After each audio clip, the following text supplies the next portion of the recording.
ఈ వీడియో చూసే ముందు మిగతా 10 పార్ట్స్ చూసి అప్పుడు ఈ వీడియో చూడండి. మీకు ఈ కథ పూర్తిగా అర్థమవుతుంది.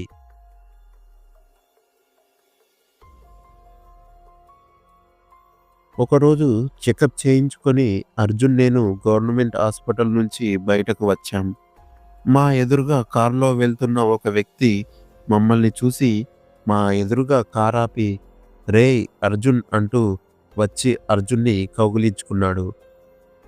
హే వెధవ్, హే మాధవ్, ఎన్నాళ్ళకి? హా, ఆ మాట నేననాలరా? ఫుల్ అసలు ఏమైపోవావు ఇంతవరకు? ఎవరు తను? ఓ సారీరా, చెప్పడం మర్చిపోయా. తను నా వైఫ్ ఇందు. ఇందు? వీడు నా చిన్ననాటి దోస్త్ అండ్ నా ప్రాణ స్నేహితుడు మాధవ్. మాధవ్ నేను ఇద్దరం 10 వరకు ఒకే స్కూల్లో చదువుకున్నాం. చాలా పెద్దోడివి అయిపోయావురా. పెళ్ళి కనీసం పిలవలేదు. రేయ్, నీకు తెలుసు కదా, నేను మన ఊరి నుంచి బయటకు వచ్చేసిన తర్వాత అసలు అక్కడ ఎవరితోనూ టచ్లో లేనని. అయినా అసలు నా పెళ్ళికి ఎవరిని పిలవలేదురా. గుడిలో పెళ్లి చేసుకున్నా. ఎంతైనా అనాథని కదరా.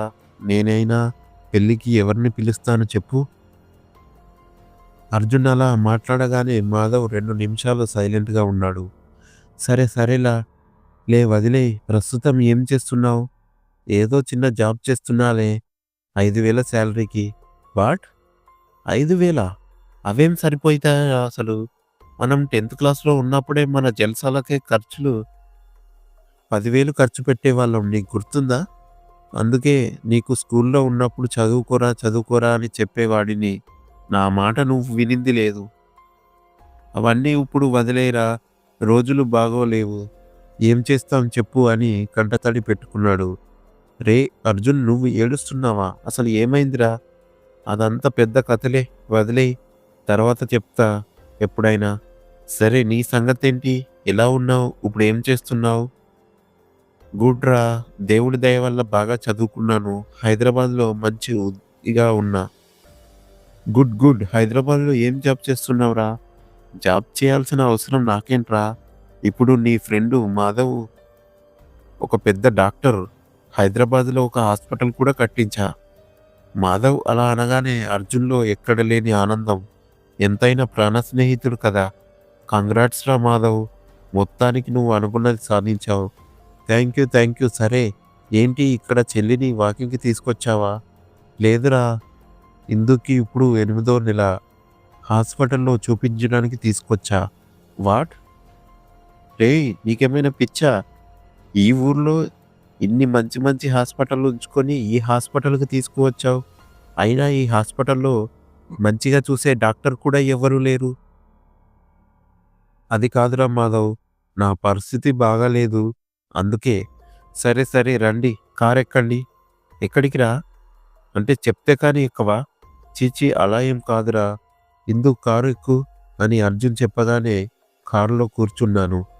అర్జున్ వాళ్ళ ఫ్రెండ్ అర్జున్ని తన కారులో ఒక పెద్ద హాస్పిటల్కి తీసుకొని వెళ్ళాడు. వైజాగ్ మొత్తంలోనే పెద్ద హాస్పిటల్ అది. అర్జున్ ఎంత చెప్తున్నా వినకుండా నాకు ఆ హాస్పిటల్లోనే ఏవేవో టెస్టులు చేపించాడు.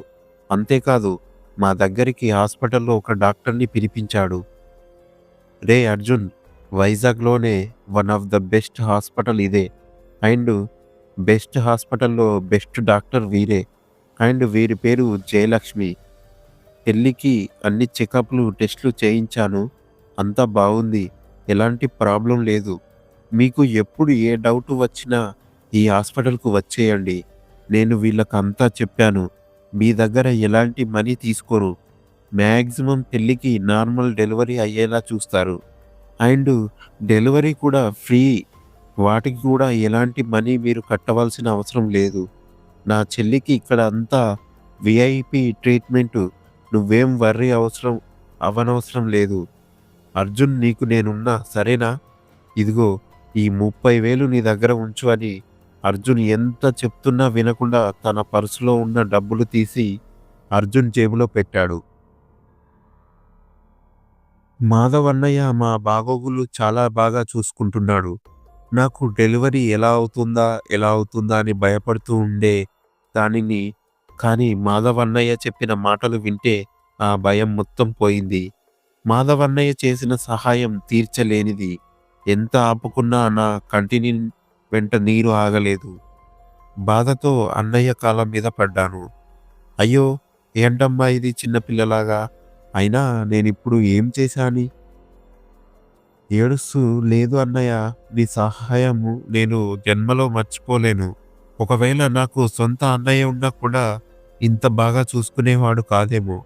నిజంగా నువ్వు నాకు ఆ దేవుడిచ్చిన అన్నయ్యవి. ఒక విధంగా చెప్పాలంటే నేను నీకు చేసింది చాలా చిన్న సహాయం చెల్లి. అయినా ఇలాంటి టైంలో నువ్వు కన్నీరు పెట్టకూడదు. సరేనా? హ్యాపీగా నవ్వుతూ ఉండాలి. సరే అమ్మా నాకు టైం అయింది. మిమ్మల్ని ఇంటి దగ్గర డ్రాప్ చేసి నేను హైదరాబాద్ బయలుదేరుతాను. సరే పదండి. మాధవ్ అన్నయ్య నన్ను ఇంటి దగ్గర డ్రాప్ చేశాడు. నేను అర్జున్ ఇంటి లోపలికి ఎంత రమ్మన్నా అన్నయ్య రాలేదు.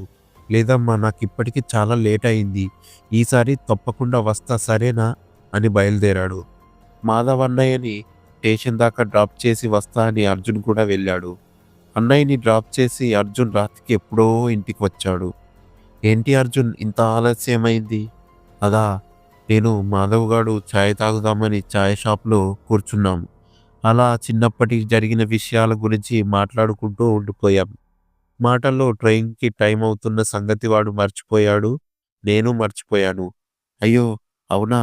మరి ఇంటికి తీసుకొని రావచ్చు కదా అర్జున్. నేను కూడా అదే చెప్పా ఇందు. కానీ ఎక్కడ వాడు? వింటే కదా! నెక్స్ట్ టైమ్ వచ్చినప్పుడు వస్తా అని చెప్పాడు.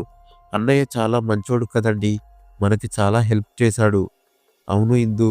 వాడు చాలా మంచోడు.